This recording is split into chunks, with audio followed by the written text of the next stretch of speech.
আমরা প্রতিনিয়তই নতুন নতুন অভিজ্ঞতার সম্মুখীন হই। সেই অভিজ্ঞতার তাৎপর্য অপরিসীম, কিন্তু কিছু ক্ষেত্রে এমন হয় যে সেই মূল ঘটনার কোনো উত্তরই খুঁজে পাওয়া যায় না, আর সেই ঘটনাকে আমরা মনের ভুল বলে গণ্য করে থাকি। কিন্তু ভালো করে ভেবে দেখলে বোঝা যায় প্রত্যেক ঘটনার পেছনে কোনো না কোনো কারণ থাকেই। আজ তোমাদের এরকমই একটা গল্প শোনাতে চলেছি। ক্রিয়েটিভ সত্যের এক অনন্য সাহিত্য নিবেদন, ওয়েবস অব মিস্ট্রি। আজ তার নতুন গল্প, অন্ধকারের আবাসস্থল। শুরু হচ্ছে গল্প অন্ধকারের আবাসস্থল।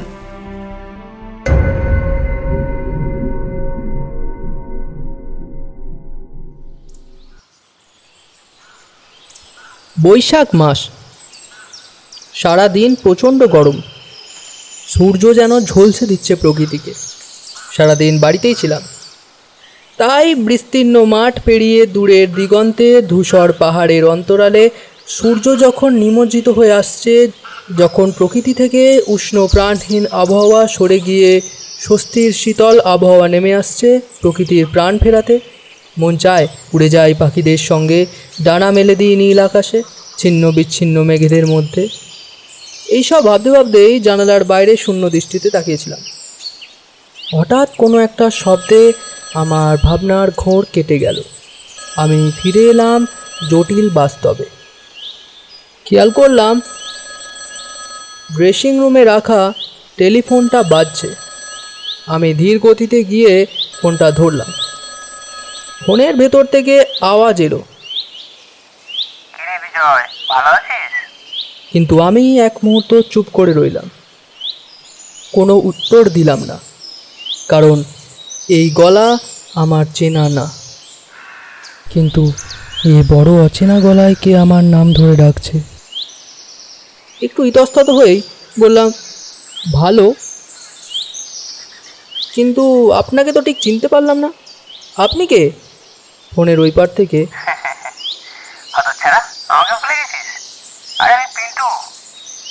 হঠাৎ করে অতীতের দিনগুলো চোখের সামনে ভেসে উঠল।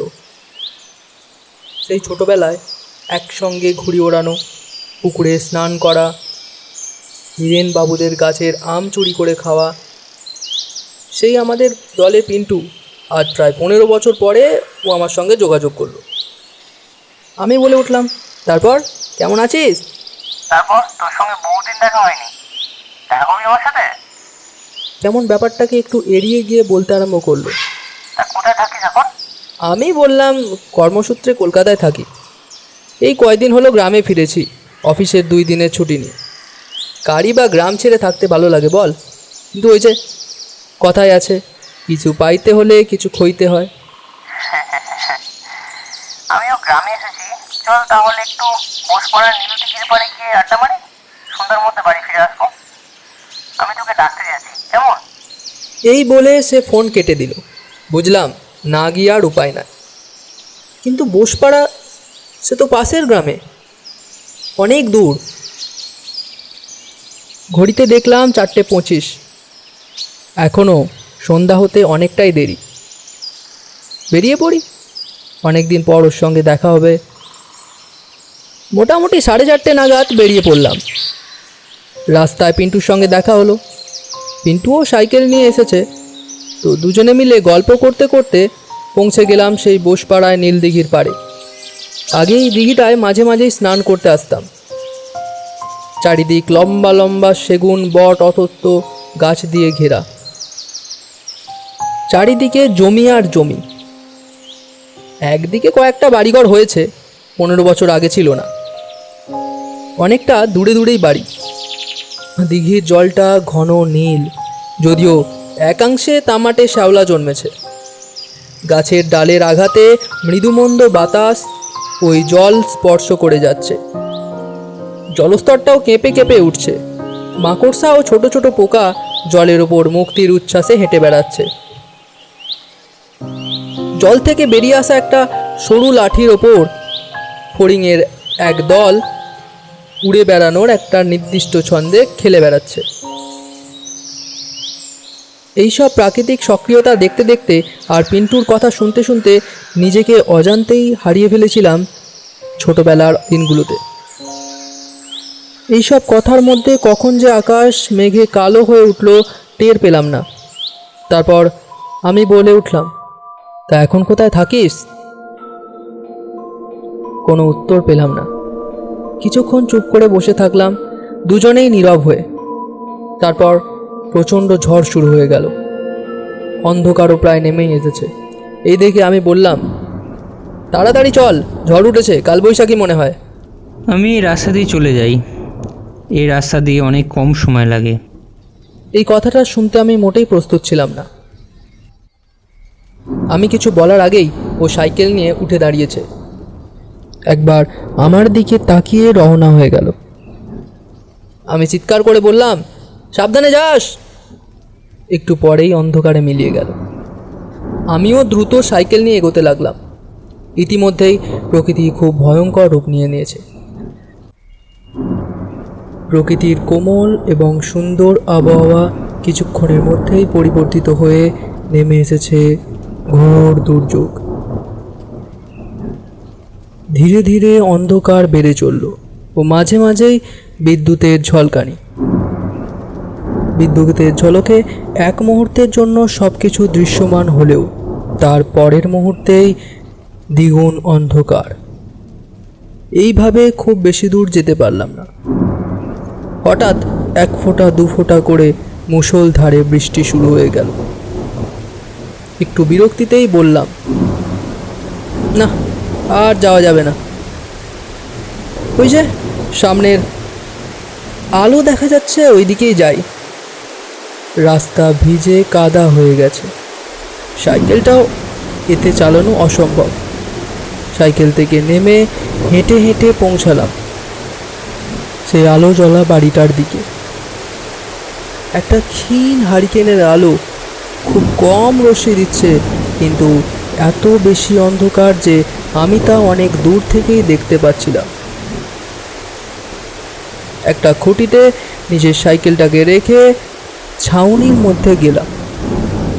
তারপর একটা মহিলা কণ্ঠস্বর শোনা গেল, ভেতরে এসো খোকা। আমি বললাম, আরে না না, আপনারা ব্যস্ত হবেন না, আমি ঠিক আছি। ভেতর থেকে আবার কণ্ঠস্বর শোনা গেল, বাড়ি কোথায়? এই পাশের গ্রামেই থাকি, এখানে বন্ধুর সঙ্গে দেখা করতে এসেছিলাম, হঠাৎ এই দুর্যোগে আটকে পড়েছি। তারপর আবার একটু গম্ভীর কণ্ঠে ওই মহিলা বলে উঠল, ভেতরে এসো। আমি একটু ইতস্তত বোধ করলাম, কিন্তু বাইরে এত ঠান্ডা হাওয়া দিচ্ছে ও এত ঘন অন্ধকার, একটু ভয়ে একটু ঠান্ডায় পুরো শরীর শিহরিত হয়ে উঠল। অবশেষে আমি প্রবেশ করলাম। হারিকেনের আলো প্রায় 1 হাত দূরত্ব পর্যন্ত বিস্তৃত। তারপর চারিদিক অন্ধকার, এত ঘন অন্ধকার যেন আমি আগে কখনো দেখিনি। আমার থেকে 4-5 হাত দূর থেকে শোনা গেল ক্ষীণ এবং দৃঢ় কণ্ঠে, ওই চেয়ারটায় বসো। আমি চেয়ারে বসলাম। কিছু বলতে চাইছিলাম, কিন্তু বলতে পারলাম না। কেমন একটা ঘোর যেন আমাকে ধীরে ধীরে আঁকড়ে ধরতে লাগলো। ধীরে ধীরে আমার পুরো শরীর ঘোরে আচ্ছন্ন হয়ে পড়ল। আমার হাত পা হিম হয়ে উঠল। আমার প্রাণ শক্তি যেন এখন আমার মাথায় অবস্থিত। অনুভব করলাম কপালটা শরীরের তুলনায় অনেক গরম। জ্বর আমাকে কাবু করে ফেলেছে। ধীরে ধীরে অন্ধকার আমাকে গ্রাস করে নিচ্ছে। এই হারিকেনের আলো ধীরে ধীরে ক্ষীণ হয়ে আসছে। জমাট অন্ধকার থেকে কালো হাত বেরিয়ে ধীরে ধীরে ধেয়ে আসছে আমার দিকে।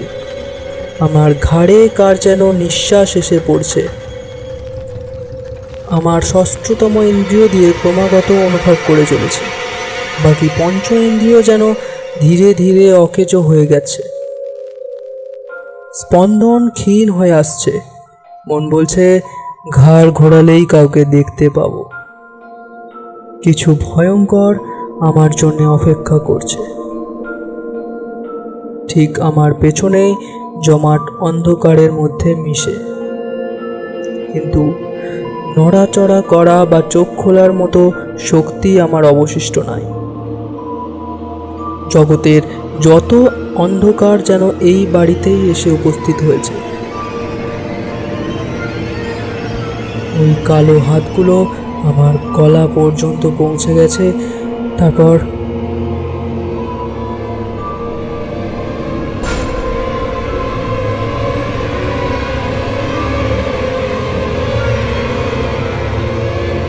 তারপর কি হলো আমার জানা নেই।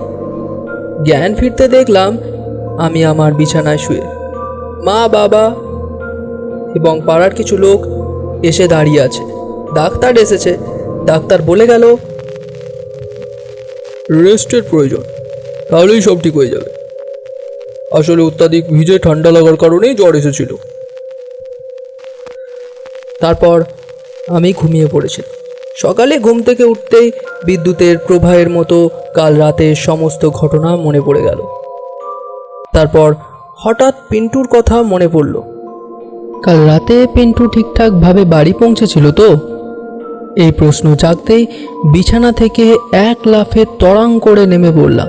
তারপর টেলিফোনটা হাতে তুলে নিয়ে ডায়াল করলাম পিন্টুর নম্বর।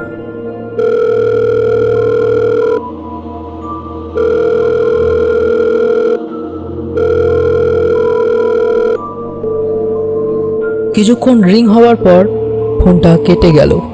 কেউ ফোনটা ধরল না। আমি আবার বিছানায় গিয়ে বসলাম। শরীর অসুস্থতার কারণে আজও আর কলকাতায় ফেরা হলো না। তারপর ভাবতে লাগলাম কাল রাতের কথা। কি হয়েছিল কাল রাতে? আমি বাড়িতেই বা পৌঁছালাম কি করে? এই রহস্য সমাধান করার জন্য আমি আবার বোসপাড়ায় ওই নীলদিঘির পাড়ে যাব বলে সিদ্ধান্ত নিলাম। বেরোতে গিয়ে দেখলাম সাইকেলও যথাস্থানে রাখা আছে।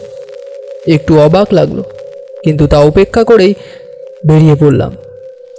বৃষ্টি ভেজা মাটিতে সোনালি রোদ এসে পড়েছে।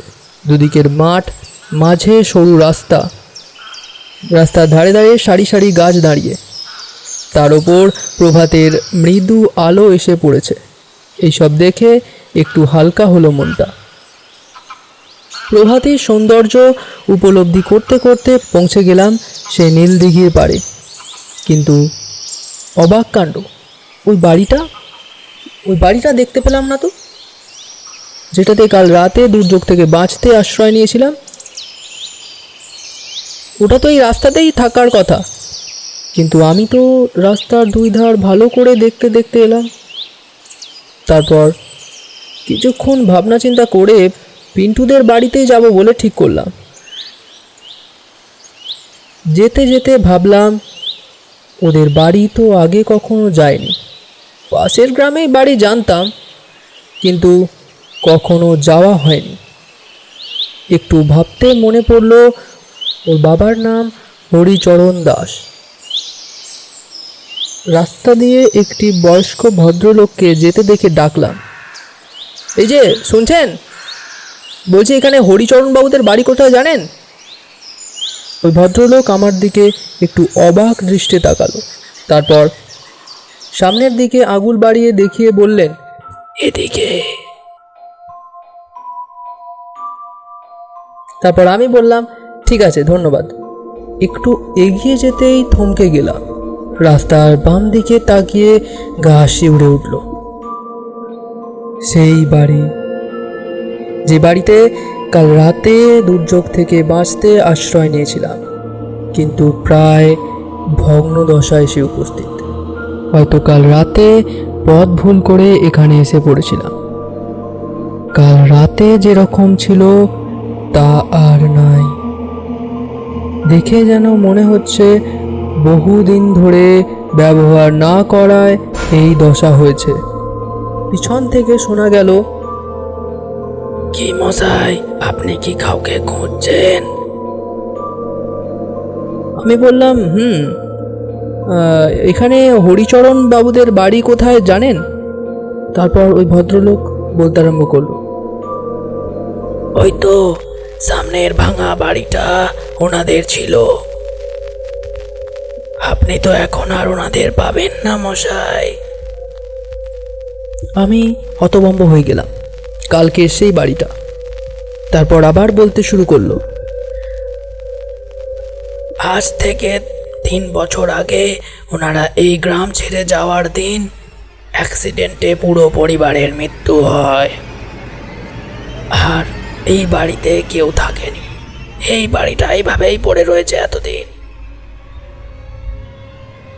এটা শোনার পর আমি বুঝতে পারলাম কেন কাল পিন্টুকে কোথায় আছিস জিজ্ঞাসা করার পর কোনো উত্তর দেয়। কিন্তু কাল তাহলে আমি কার সাথে ছিলাম, আর ওই বাড়িতেই বা কারা ছিল, আর কি করেই বা আমি কাল রাতে বাড়ি পৌঁছালাম? এই প্রশ্নের উত্তর আমার আজও অজানা।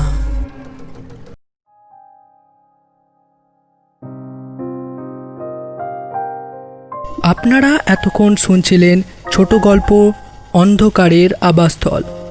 আরও গল্প শুনতে সাবস্ক্রাইব করুন আমাদের ইউটিউব চ্যানেল। পরবর্তী গল্প নিয়ে খুব শীঘ্রই ফিরব। Stay safe, stay happy.